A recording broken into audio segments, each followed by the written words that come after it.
Welcome to Xcoder Videos and to a new session of the Microhard series.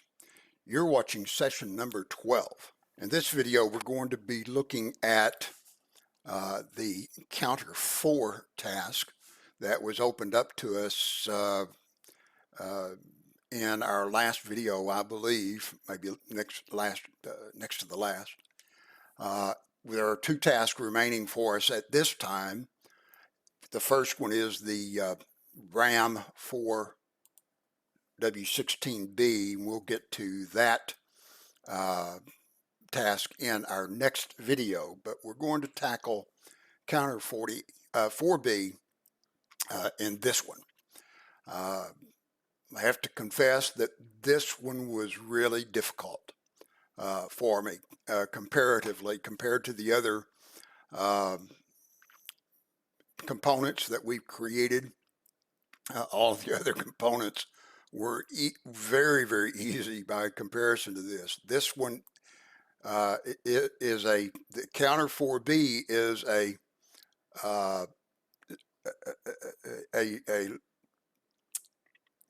device that uses the clock, and so it uses sequential logic.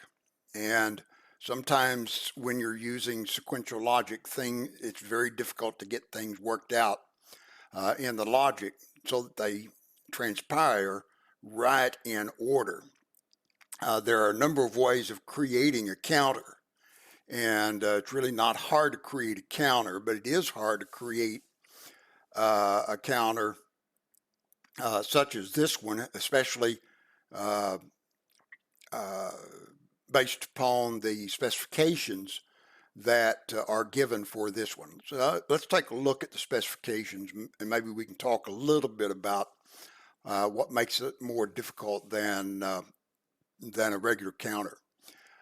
This counter, the Counter 4B, is similar to the Register 4B that we created before, with two differences. First, for every clock cycle, the load flag is 0. The internal value increments. Second, it has an additional reset input flag. And if the input flag is 1, then the internal value has to be set to 0. So the Counter 4B element has a number of differences from just a strict counter. With a strict counter, you just turn it on and it counts. Maybe you can set it to 0 and it'll count from 0. But this one allows you to put any number in the counter and it will count from that number up. And because of the fact that you have basically two, or maybe I guess 3 modes for this counter. One is the load mode, one is the reset mode, and one is the counting mode. Because of the fact that you have these 3 modes, you have to keep those modes separate from one another, or at least tie them together in such a way that they all work together and work together in the right order. I'll show you the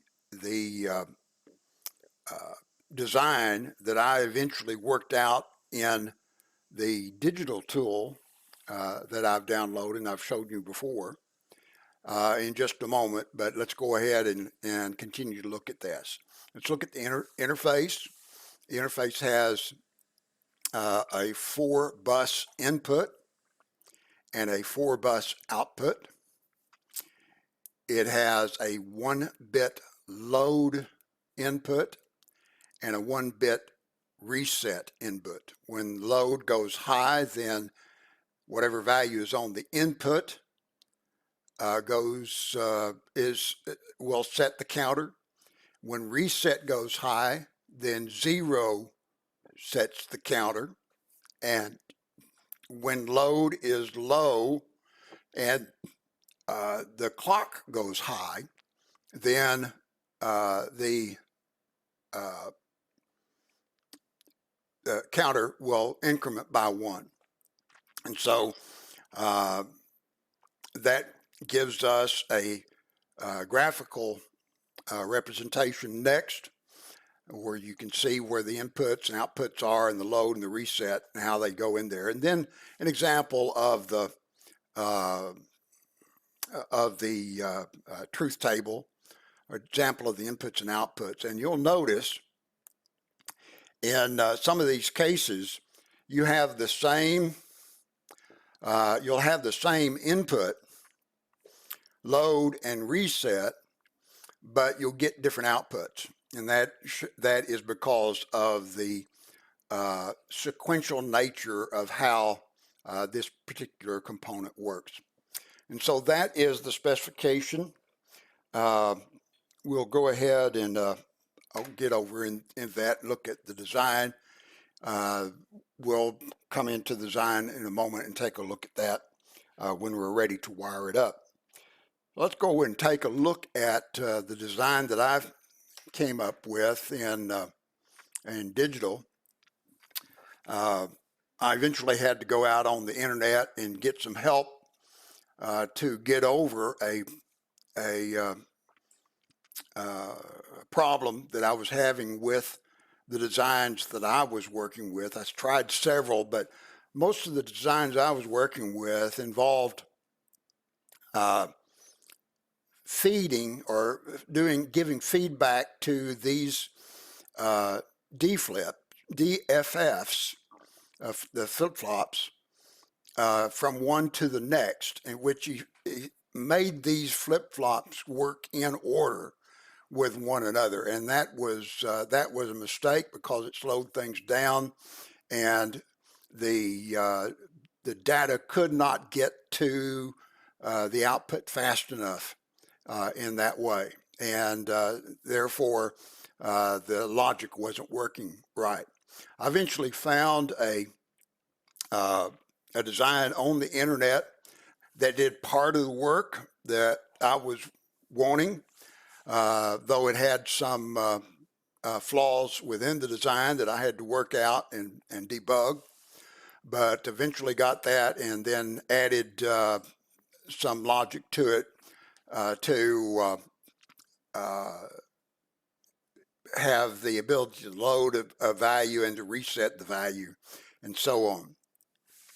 Now, you remember our talking about this before. These flip-flops have a clock cycle or have a clock input, and we have a clock here represented in our design.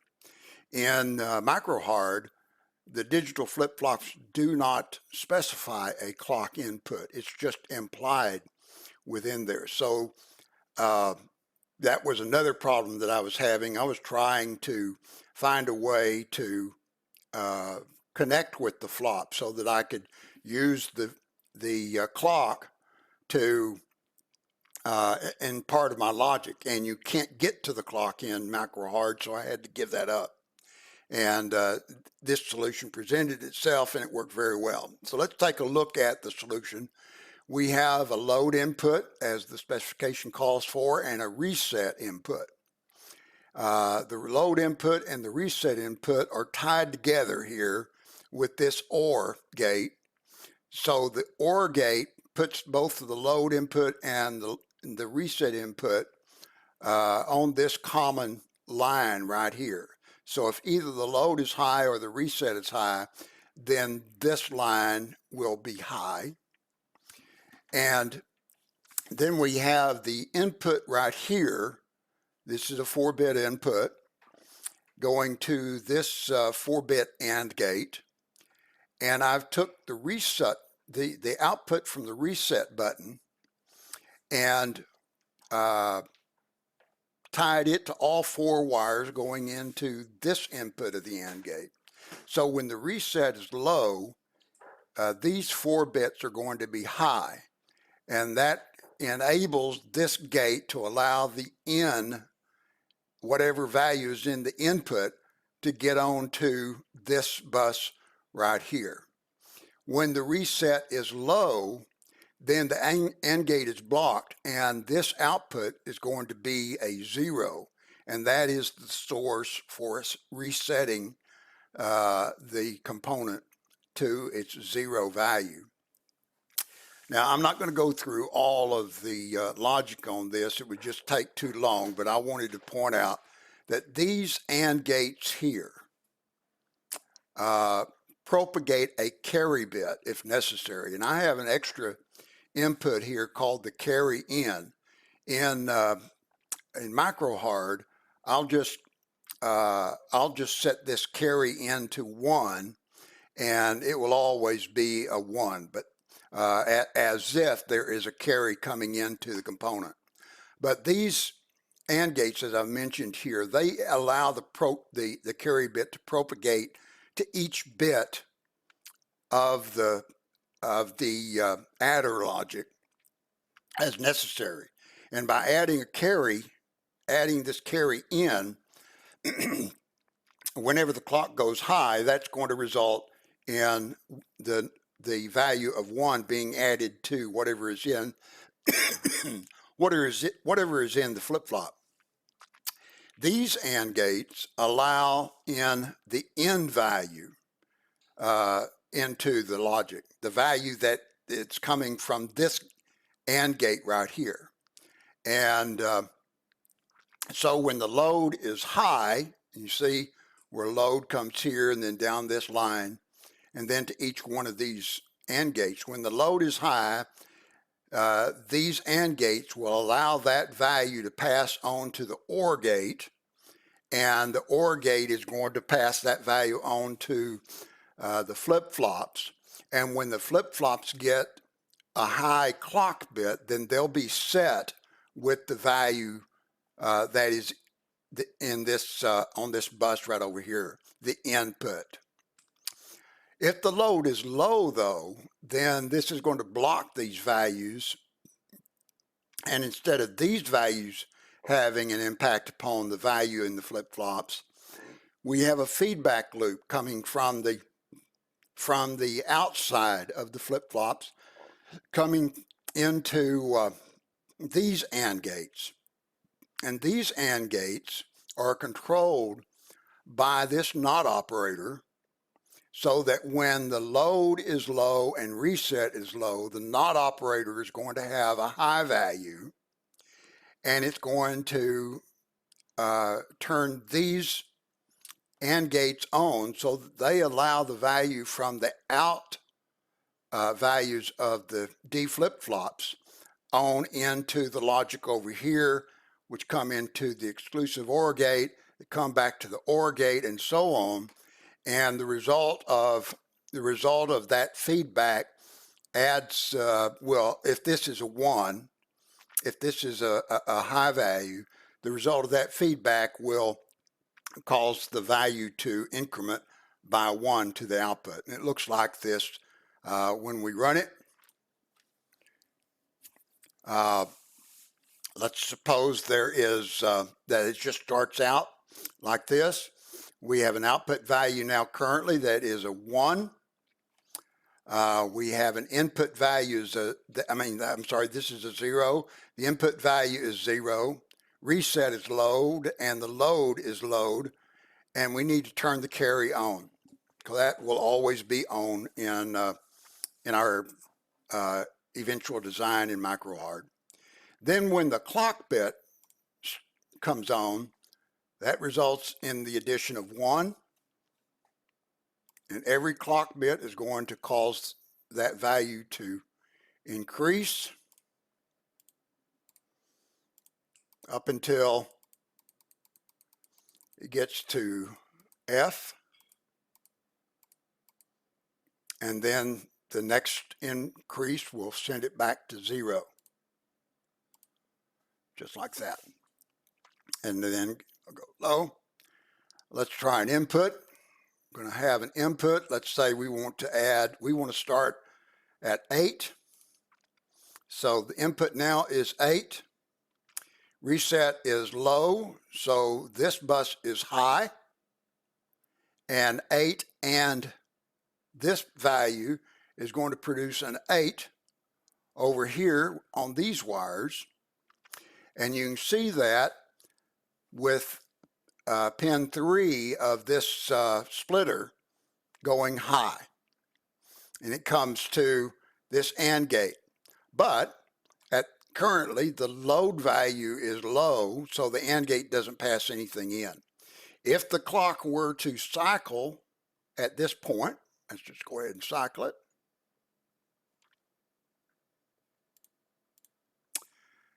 Then it's going to increment like we expect it to.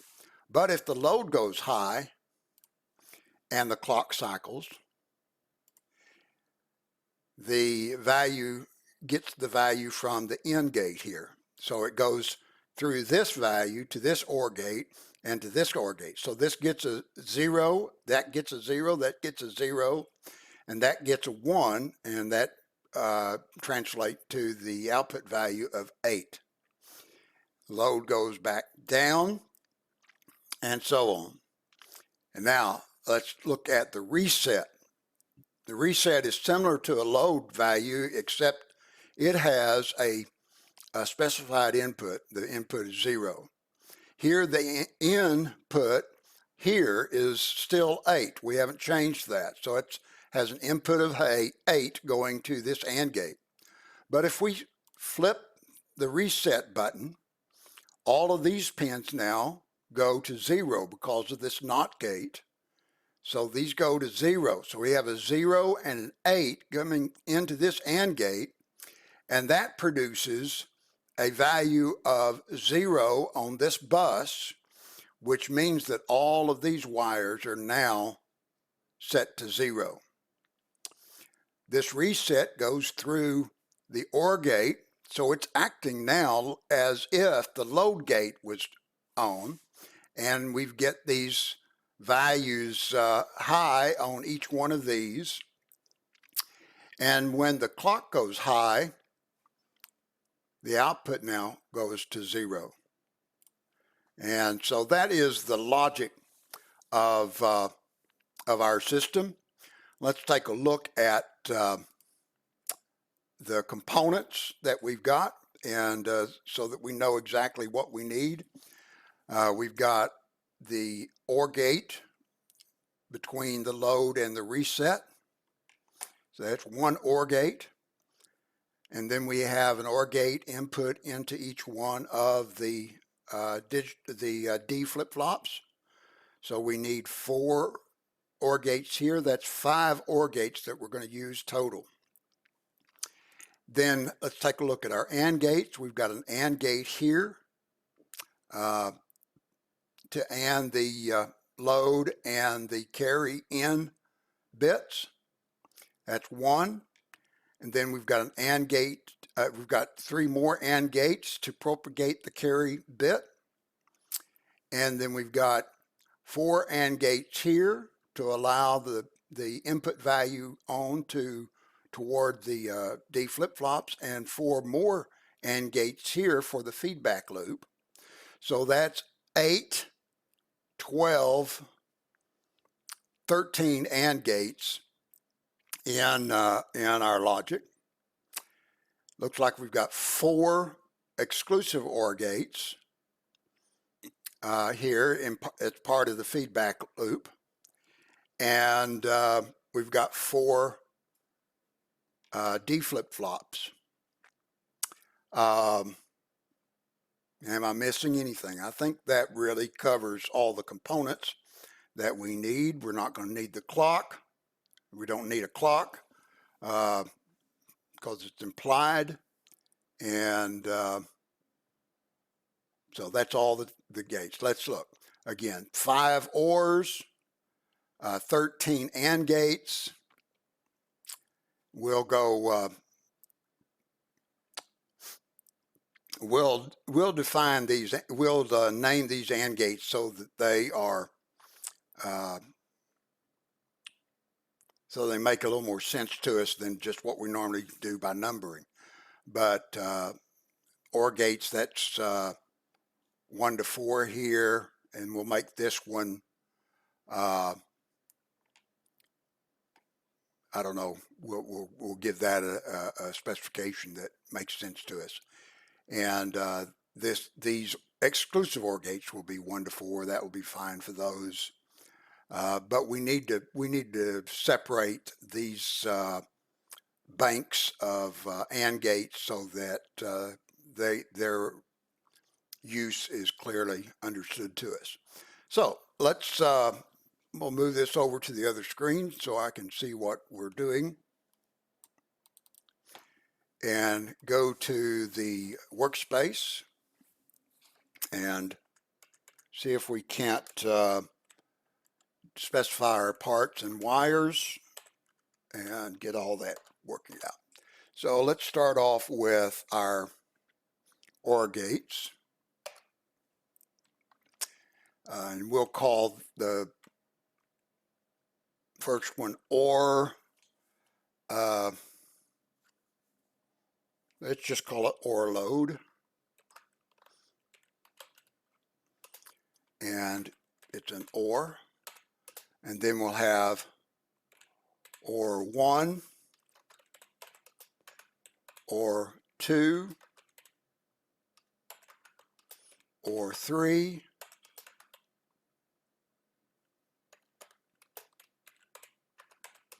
and OR 4. And I've got a feeling we're going to have, we're going to run out of room if we don't scrunch this up a bit. So let's go ahead and put some of our AND gates here. So this is going to be AND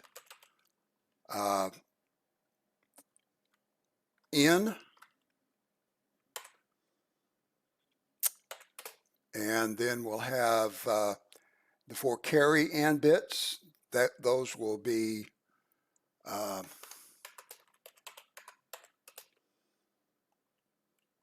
and we'll just number these sequential. No, let's do it. And carry 1. Do it like that.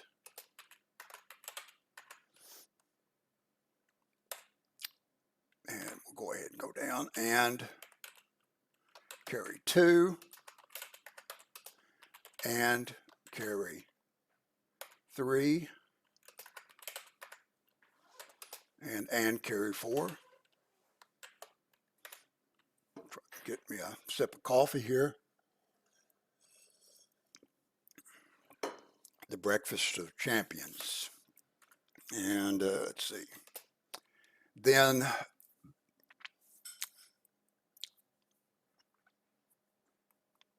the next 4 AND gates will be to allow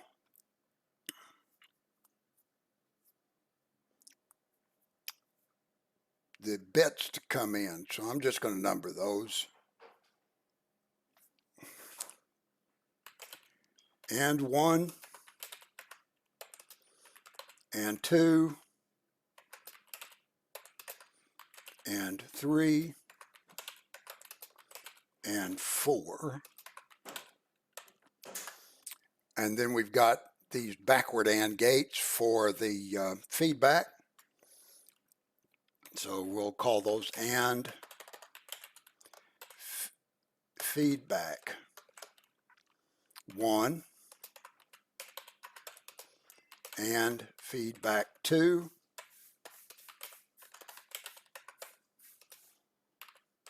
and feedback 3,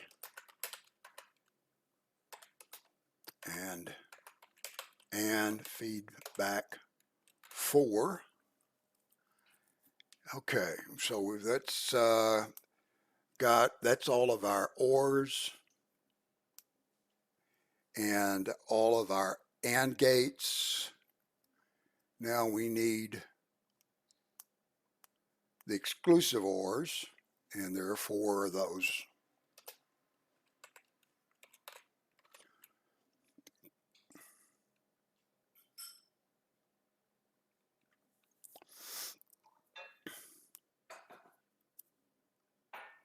Yep, exclusive OR 1, 2,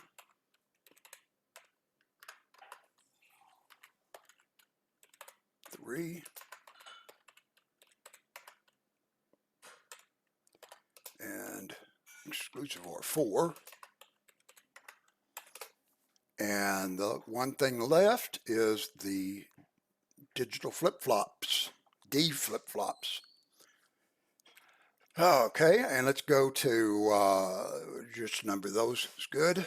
DFF1, DFF2,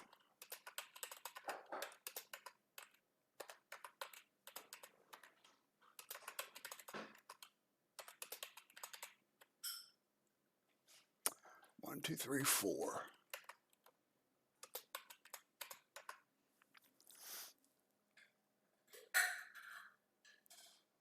That's good.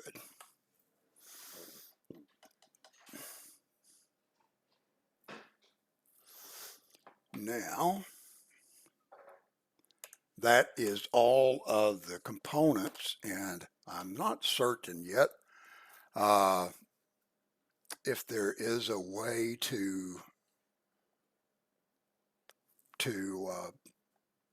present a value to an input instead of an input.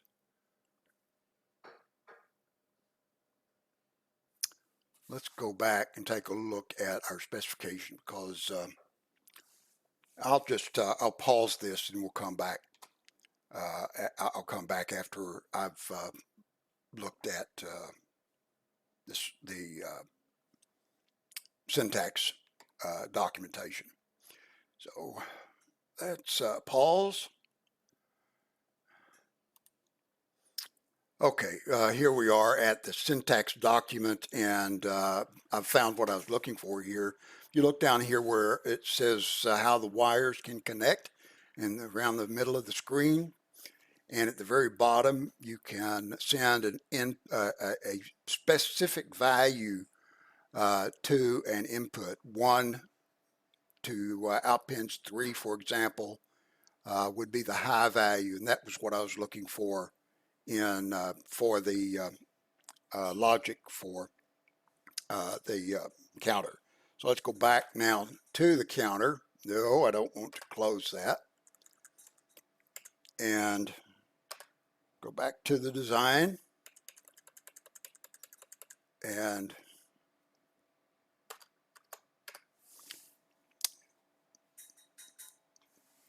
try this again. All right, we're going to have the load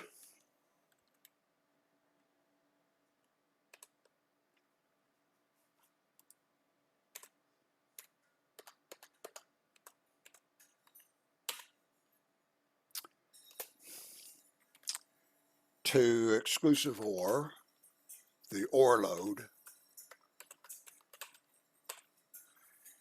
and I'm not getting my what's wrong here?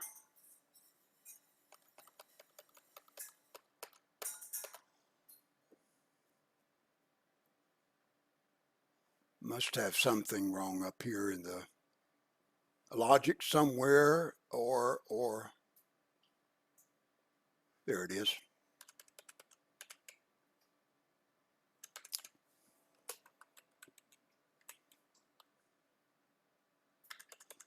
All right, now let's see if I get it. No, I'm still got another error in here.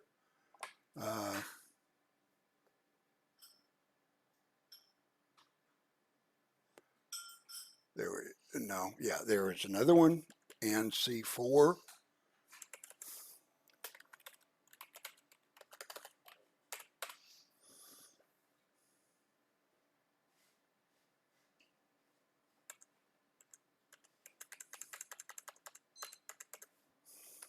Wow. It's easy to do.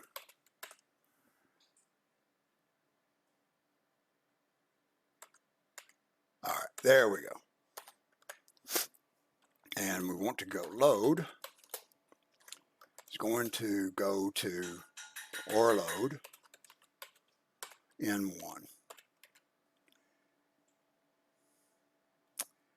And we're going to tie the reset also to that.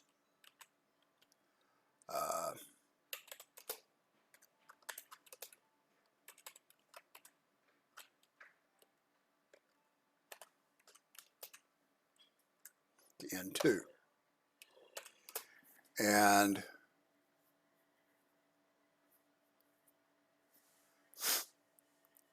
oh, I didn't specify my NOT operators up in here. So looks like we've got two NOT operators up here that we want.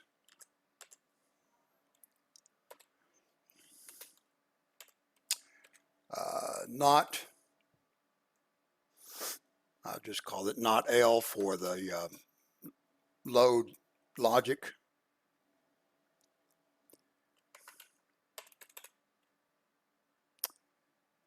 And NOT R for the reset logic.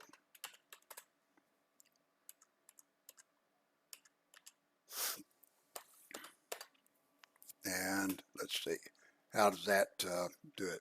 Okay, R load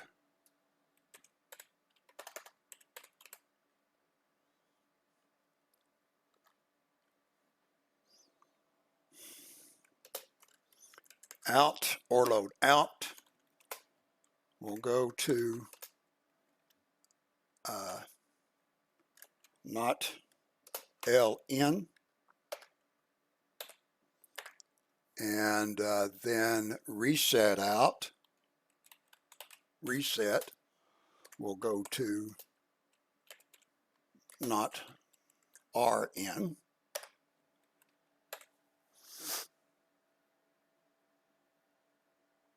And okay, then we're going to have the NOT logic is going to go to NOT L out is going to the and what did I call these?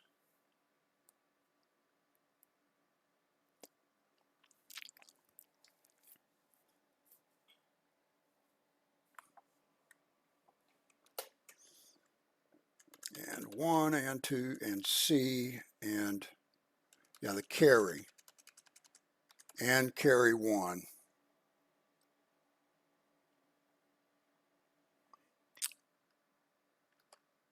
In, and then we're going to send 1 to the other pin on and carry 1.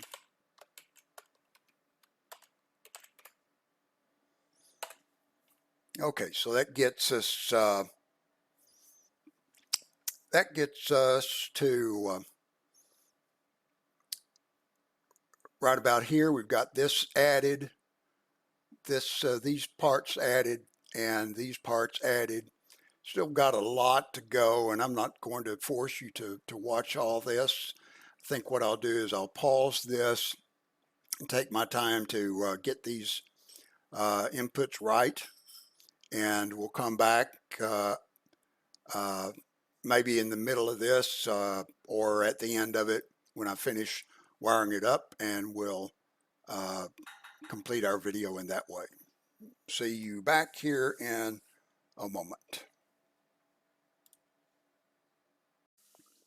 Okay, we're back, and hopefully we have completed the wiring of this, and when we test it in a moment, everything will work out just fine.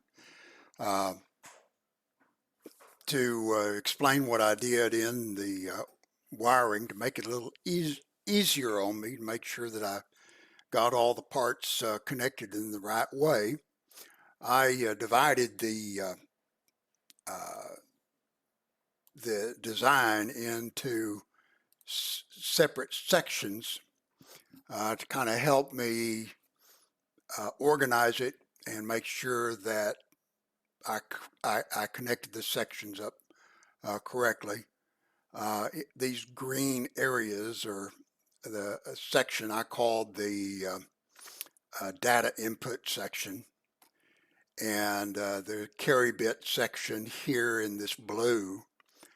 The yellow is the feedback section, taking data from the DFFs over here on the right and bringing them back into the circuit so they can be used for the addition operation. and then the output section here from the DFFs to the out. And so after I got these initial parts wired in, I started with the carry bit section and wired it up as much as I could, and then went to the data in section, the two green columns that I showed you a moment ago. And the feedback section, I guess, was the most complicated, bringing the wires back into this area here to all of these areas. For example, I had to take the wires just to show you one bit. It takes the wire off this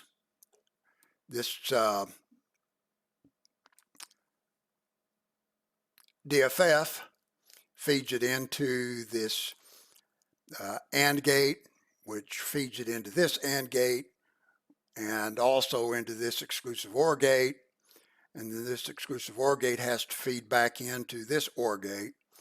And that's just a lot of wires to load up there. So that's a pretty good section. And you multiply that by 4 times, basically, once for each bit that you get in there. And that's a pretty good section there. To test this out, I actually went in to here and I set the carry bit flag to 0 just to test out my logic, then hit Control Enter, and I expected it to fail on this attempt, and it shows that out of 21 tests, 13 of the tests failed. But now I can see what failed and why. And for example, if I look at the load bit is 0 and the reset bit is 1, and the end bit in this case is 0, it really doesn't matter what the end bit is here. The output is supposed to be 0, and that passed muster until we come down here to this line. And what is happening here? I've got a load bit of 0, a reset of 0, and the output here is 0. That passed, but then the next line, the same inputs, and the output is the same, and that failed. The reason that failed is that it's supposed to be counting up. Now, with the load bit low and the reset bit low, then we should get a count up, and every time we get that, it failed until we reset the pin and look at the next input or next output here, that's a 0, and that passed, and so on. So it's not counting up. We know why it's not counting up. It's not counting up because the carry bit has been set to 0. Now, down here, we've got a load with a reset of 0, and the N is 1110. And in the next line, the output is 1110, and that is the correct value at this point, so it passed. And now it's supposed to count up from there, and it's not because of that carry bit again. But here, when the reset bit goes 1, and then the next bit is 0, that's working. So reset is working, load is working. The only thing that's not working is the count, and that should correct itself here when we set that reset bit. We set this bit that's going into this AND gate to 1. That should correct the counting problem. So let's now shift Control Enter. Control Enter. There we go. Now, got to give it the thing. Okay, and now we've got the verification passed, and all of the tests passed. And there looks like 21 tests here. I don't know if there's any more than 21, but it's doing exactly as it's supposed to do, and we're pleased with the results there. Um, let's see if we get anything extra. Click OK. I've unlocked a new briefing. Great things await. Click OK. I've got a new design unlocked, the counter 16B. Ted finished the counter 16B and clicked enter. So let's see what great things says. We've come a long way. We finally got all elements necessary to build our Microhard CPU. Wow. Our CPU consists, roughly speaking, of an ALU and a couple of registers. All that is left is to wire those things up, which is easier said than done. Okay, I'll believe that. Building the CPU is a two-step process. First, you should design the decoder, and second, the CPU itself. However, to be able to understand each single element, you have to understand both how they act together. You have to understand each element, you have to understand both and how they act together. Start out by studying both specs provided. And this is the final step we need to complete in order to take action on the market. Everything stands and falls with this design. We all put our hopes and dreams in your hands, and this could change the world. All right, Will, thank you very much. I'm looking forward to that. We actually have another task to do here, the RAM 4W16B. It doesn't look like they've given us anything here. It's just telling us what's coming up.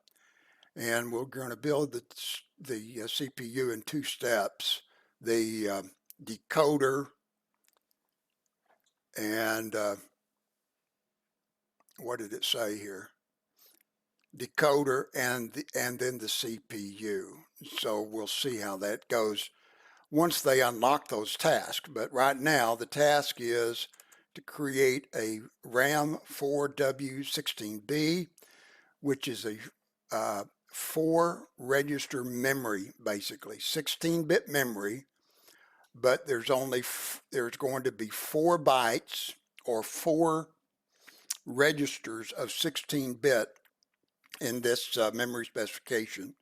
We'll do that in our next video. Thanks again for watching.